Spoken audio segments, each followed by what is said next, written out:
Hi, everyone.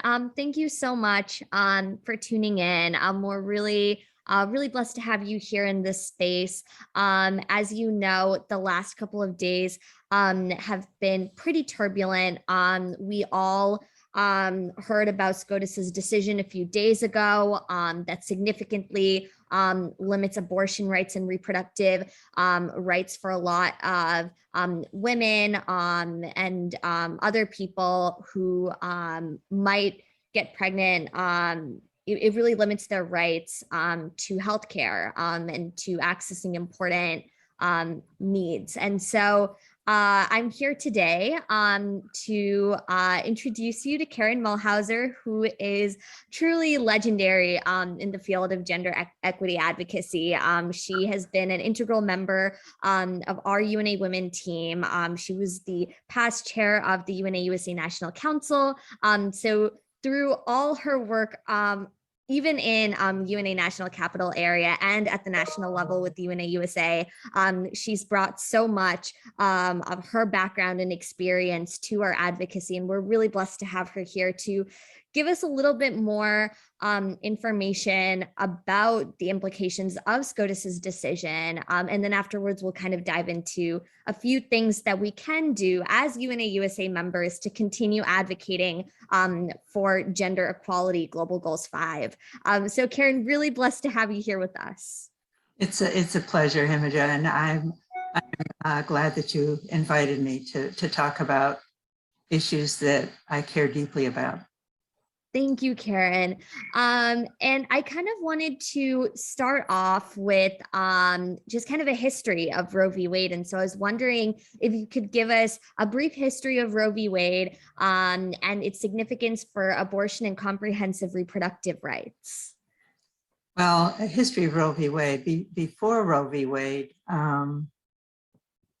in most states, abortion was totally illegal. There were only 4 states that had legal abortion in January 73 when Roe v. Wade was announced by the US Supreme Court.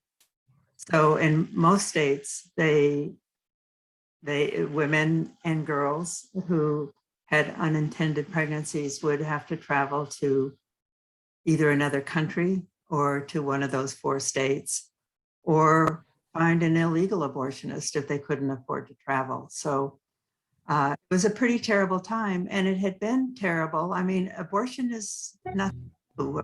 Women have had abortions, throughout history and probably long before recorded history, but it's not new and it's not unique to any one or few countries. So Roe v. Wade was announced by the US Supreme Court with a 7-2 decision. So an overwhelming majority supported access to legal and safe abortion. And I remember I was working at the time in Seattle, Washington at Planned Parenthood. I was training people who worked in federally funded family planning programs in Washington, Oregon, Idaho, and Alaska, traveling around in those cute little airplanes, 9-passenger planes, landing in places like Walla Walla and Pocatello, and talking to people about good counseling techniques. And at that time, only Washington State had legal abortion. So telling people how they could get to Washington to have an abortion. But I was in Seattle, Washington in January 1973, and we just celebrated until we had to get serious and rewrite all of our training protocols because the law had changed. And that's a very, very different feeling than Friday of this last week when we learned that it had been reversed. And it's for so many people, it's almost inconceivable that it would have been reversed after almost 50 years. But a lot of us suspected that it would be reversed when Donald Trump was appointing Supreme Court justices. Even when some of them said that they would not reverse Roe, we knew that they might. Thank you, Karen. No, it's been it's been a hard time for a lot of people. And one question I have for you, and I wonder if this is something that we can talk more about, but how has that process been for you? How have you dealt with that emotionally? What are your tips for self-care, especially during a really difficult time such as this one, where oftentimes we feel so close to these issues because we're the ones primarily being affected by them?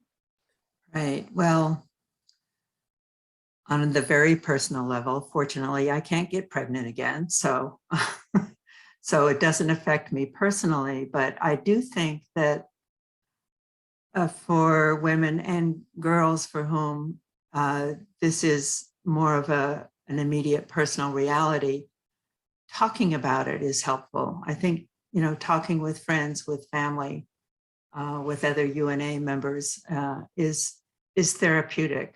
And I do know that already a lot of the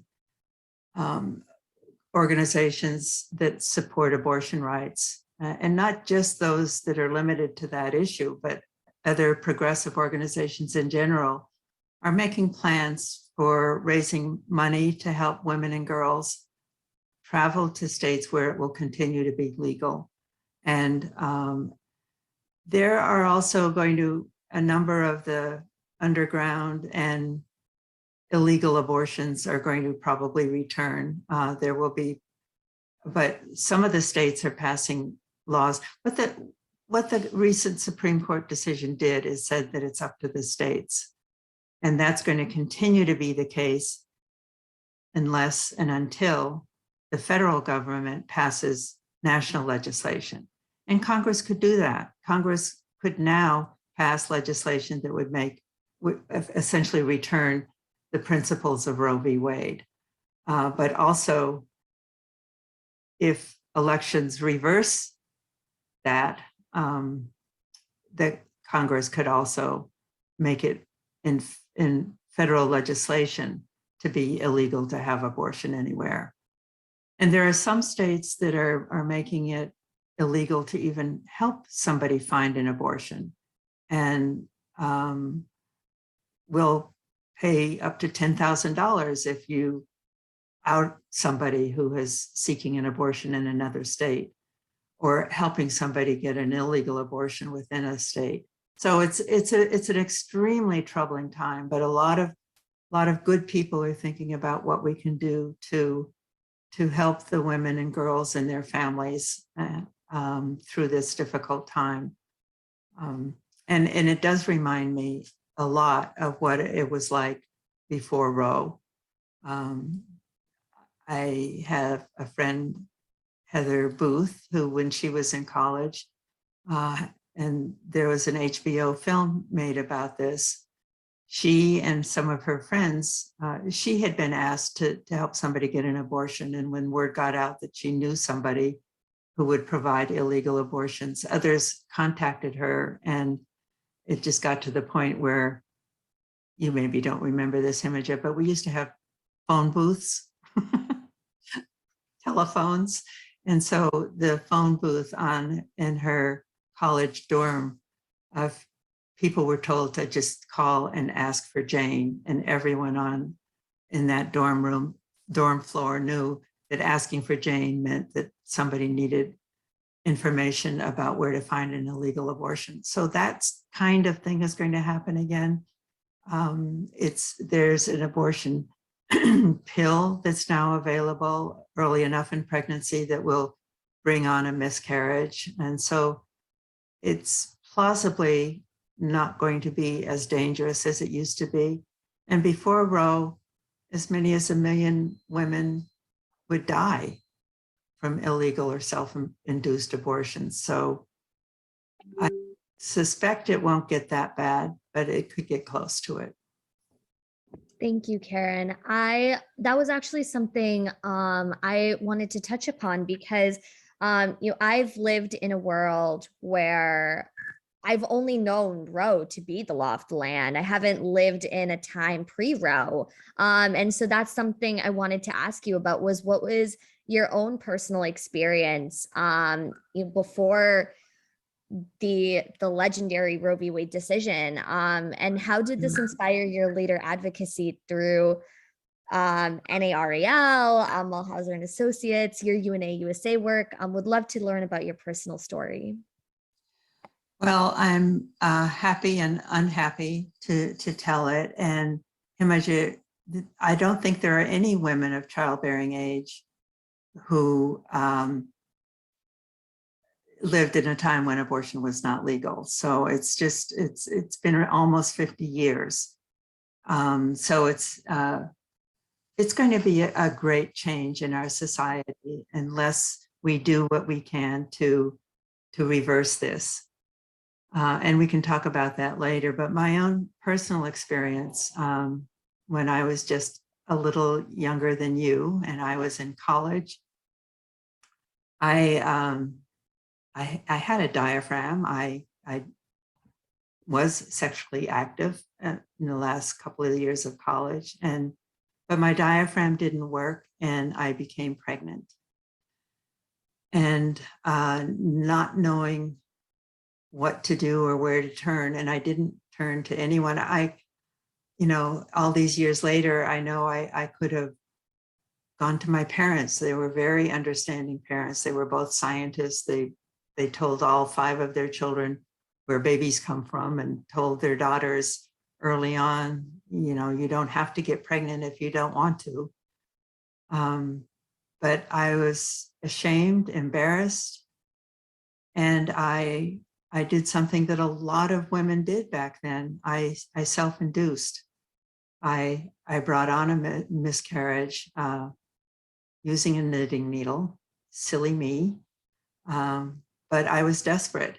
I knew that I did not want to have a child at that time. I wanted to continue college, probably go to graduate school, and then get married and have children. But I did self-induce, and I thought I had been successful. But a couple of days later, when I went to the bus terminal to go back to college, I fainted on the terminal floor. And sometime later, I woke up in the office of the bus terminal in a pool of blood. And there were 4 or 5 people there, and they must have known what had happened, but they really didn't know how to help me or really want me to stay there. They wanted me to leave. So they let me change my clothes and put my bloody clothes in a bag in my suitcase, and I left.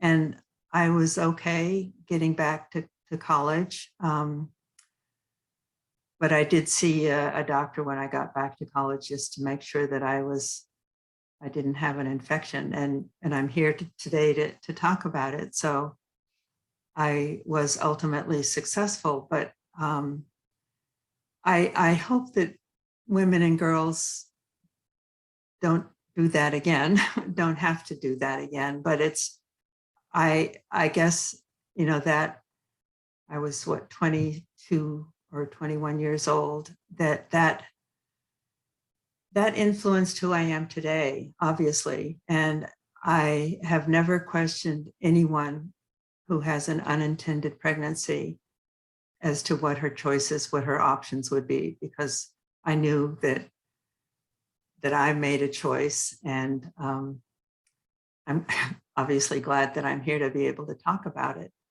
But I hope that we're able to find safe procedures, even if they're illegal, in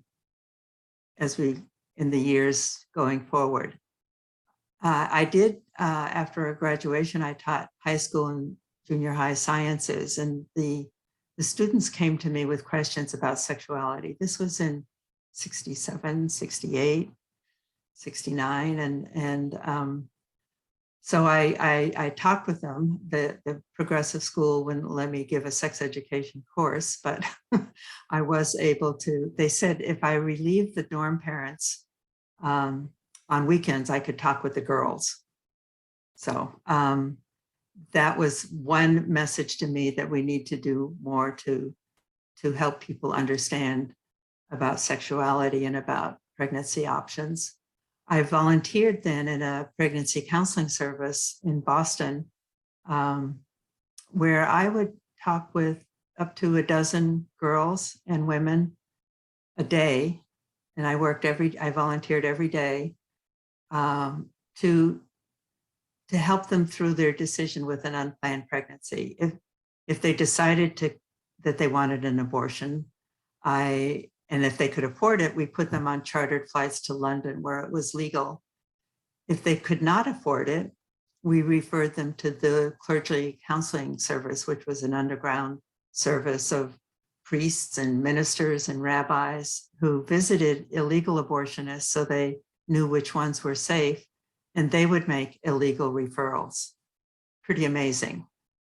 And once the New York law opened up in 1970, we put them in carpools and sent them up to New York to safe legal abortion clinics.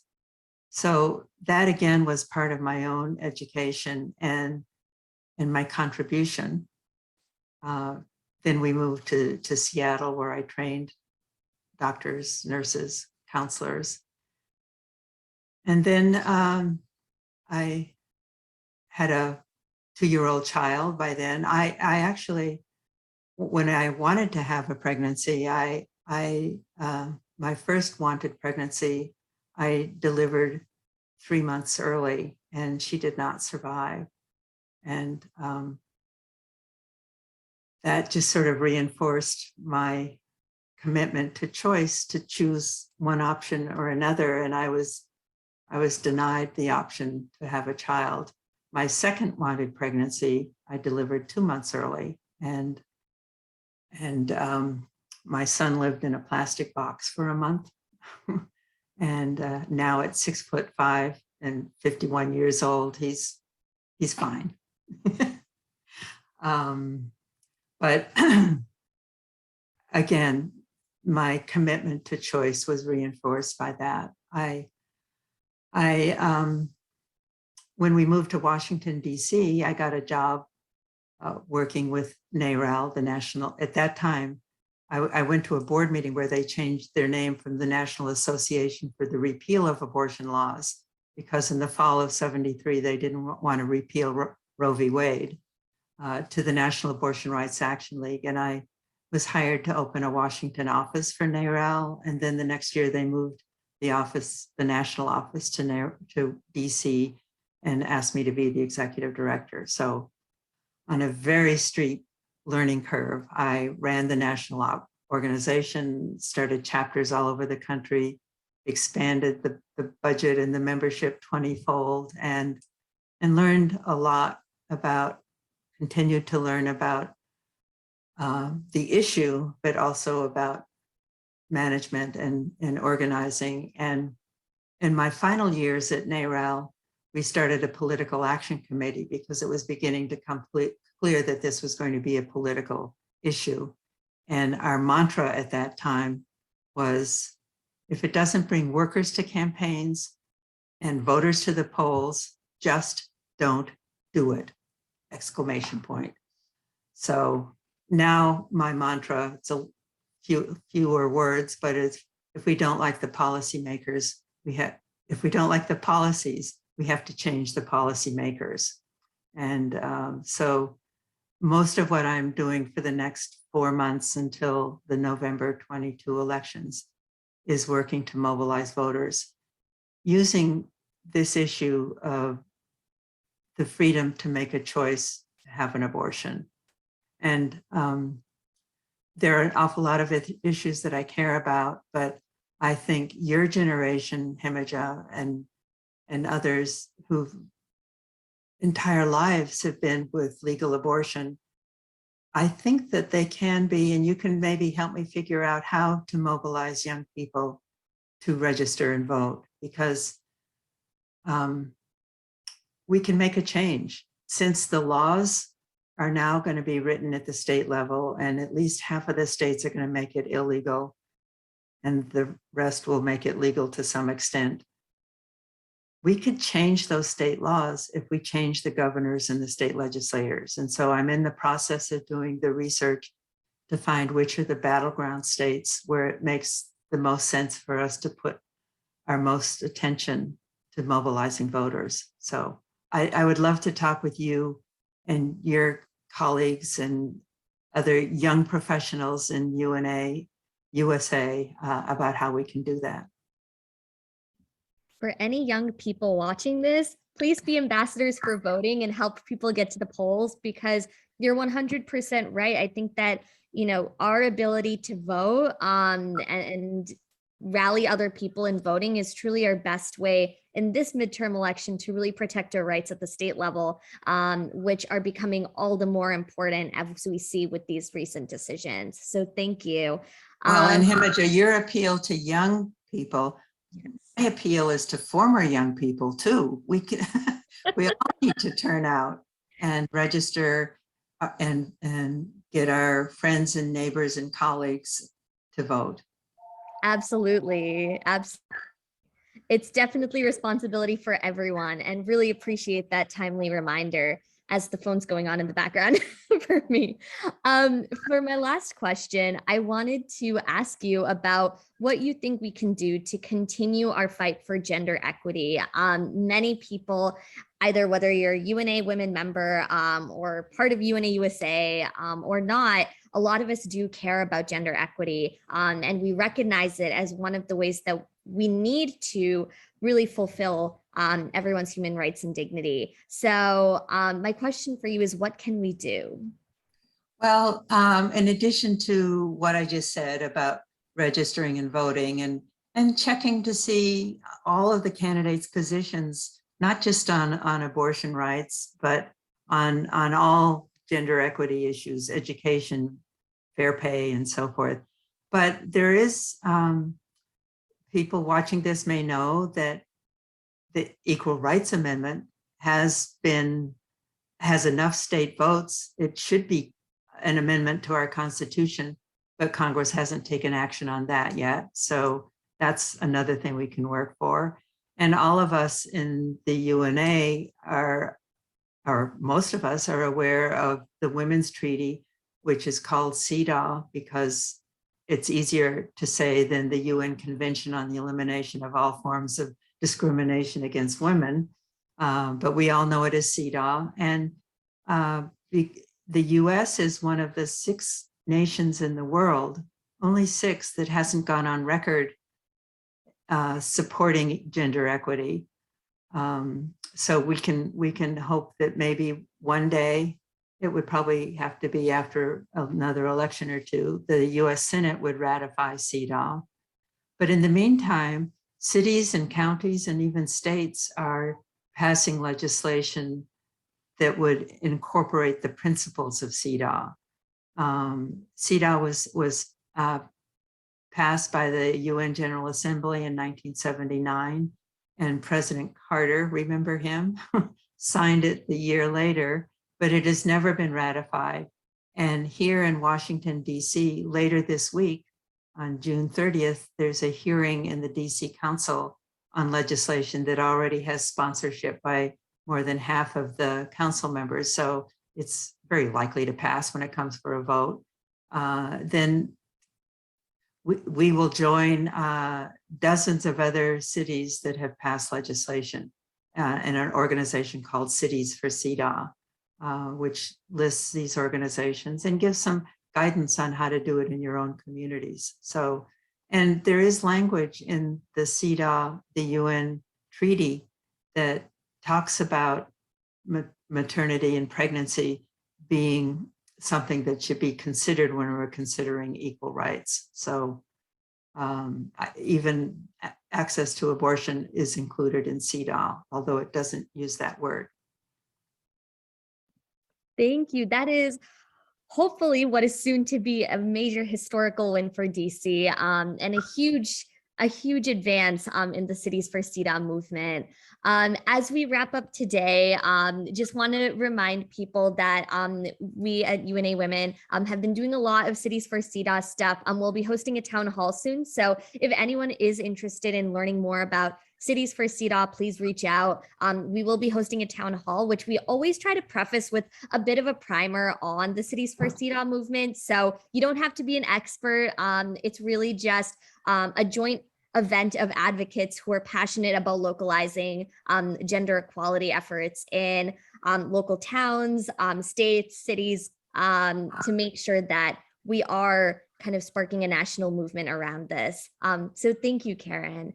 Well, just one final word, Yes. and that is that I probably, I don't say that I'm retired because that means tired over and over again, but I am just as busy as I ever have been. And I spend probably about half of my time with people less than half my age. And so I totally enjoy these kinds of intergenerational conversations. And if there's an opportunity or a way to do more with the young professionals within UNA, I'd love to work with you all. I also work with people my own age, but I think that if there are ways, I certainly am constantly learning from the younger generation, and if there are ways that they can learn from our experiences, I think these kinds of conversations are so valuable. They really are. I personally have known you for I would say now 6 years. And I have to say that, learning about your story recently has been so personally inspiring. I know that the past few days personally have been hard for me. Gender equity advocacy is in my blood, it's in my veins. And so hearing about these decisions have been very hard, but hearing your story and being surrounded by people who are ready to channel their rage into advocacy has been really uplifting for me. And I hope that people who may not have that community that they can lean on will join this community, because that's exactly what we're here for, to help support one another through what is a truly difficult time to navigate. And there will be a number of one-on-one ways that we can help people, women and girls with unintended pregnancies. But seriously, voting for politicians who agree with us is the best way to mobilize for change. Thank you so much, Karen. Thank you, Anita. Yes, 100%. It's a way we can use our voice. Thank you. This is our vote. This is our vote. This is our time. Thank you so much, Karen. One thing I will mention before we close is London, who is my fellow co-chair of UNA Women, and I wanted to create a space for people to share their stories in a safe and warm and welcoming environment. We also wanted to provide a space for us as UNA Women leadership to talk about ways that we'll be channeling our advocacy, and also just gather input on how we can better support our members as they undertake their gender equity advocacy in their own spaces. And so because of that, we will be hosting a town hall later this week. We'll release more information on that on social media along with this. And Karen, I again cannot thank you enough for enlightening me and spending time to talk to us and sharing your insights. It's been truly so inspiring. Well, thank you, Himaja. And I'm remembering as I look at you that at one time I was co-chair of UNA Women, and I said, I need to pass this on to a younger woman. And Himaja was there to take the leadership, and your leadership has been exemplary. So thank you for all that you do.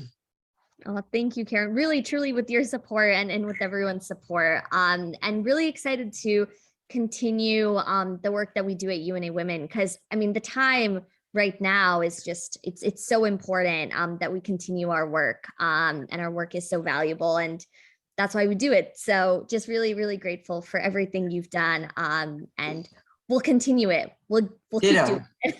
Ditto. We'll keep For doing all it. that you've done.